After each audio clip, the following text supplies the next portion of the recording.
When your partner has your back, your first job is to survive. That means you have to identify the threats. Generally, the main threat is going to come from their arm that is over your shoulder because that is their choking arm, and we have to stop them from choking us before we do anything else.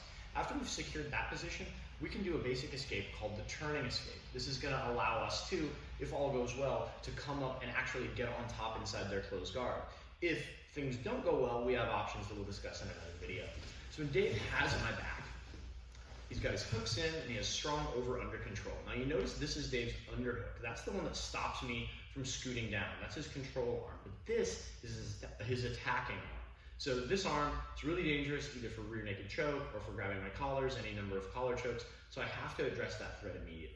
First thing I'm going to do is I'm going to make a C-clamp on his wrist with a cross grip, and I'm going to take my other hand, making a meat hook inside his elbow, and pulling my elbows in tight. And you notice how that keeps his arm away from strangling my neck, and that's the first thing that we got to do. Once we've survived, and only once we've survived, now we can begin to escape. So what I'm going to do is I'm going to bring my knees up tight to my body, and then I'm going to pretend like there's a skateboard under my butt as I try to scoot my butt down.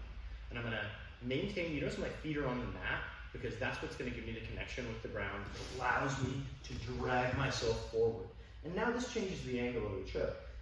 Dave can still put me in a lot of discomfort, but it's very difficult for him to choke me here. Also, his hooks, which were very useful for control, are suddenly spring-loaded on my hips, and he can't move as easily as he once did. Now, there's an old adage in jiu-jitsu that the choking hand points the way out. So this choking hand is pointing toward my left leg. That tells me it's my left leg that needs to clear his hook.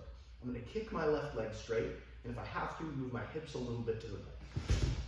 And that gets Dave's hook off.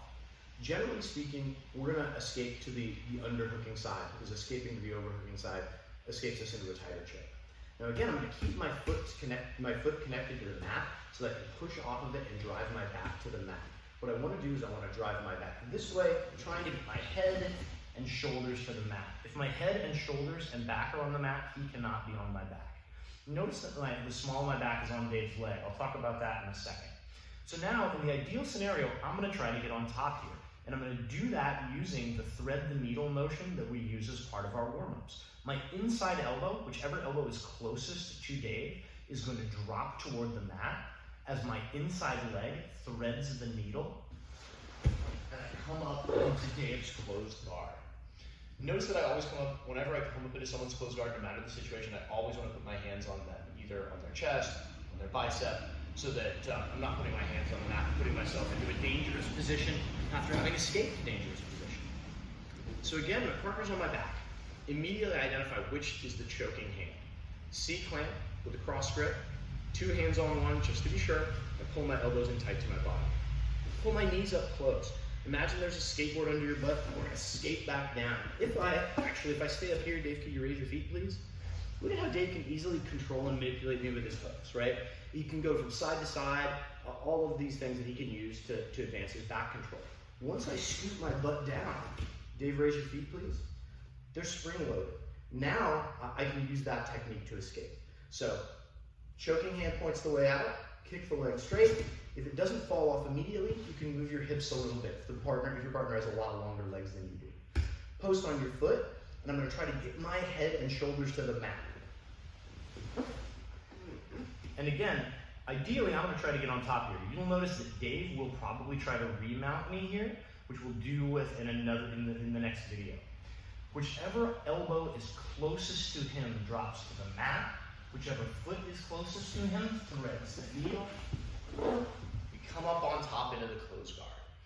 So if all goes well with this escape, we take the worst position in jiu-jitsu and we come up into a basically neutral position where I'm on top in Dave's closed guard. We always want to go up the positional ladder of jiu-jitsu, never down. So that's why we try to advance position, secure that position, then advance the other position, leading inevitably to submitting our opponent. But if you're on that wrong end of the positional ladder, and they've gotten all the way up to the positional ladder, because really them on their back with hooks in trying to choke you is one of the worst positions you can be in. Now we have to survive first. We survive first before we escape, and we control first before we attack. So always make sure to identify which hand is the most dangerous hand and isolate it.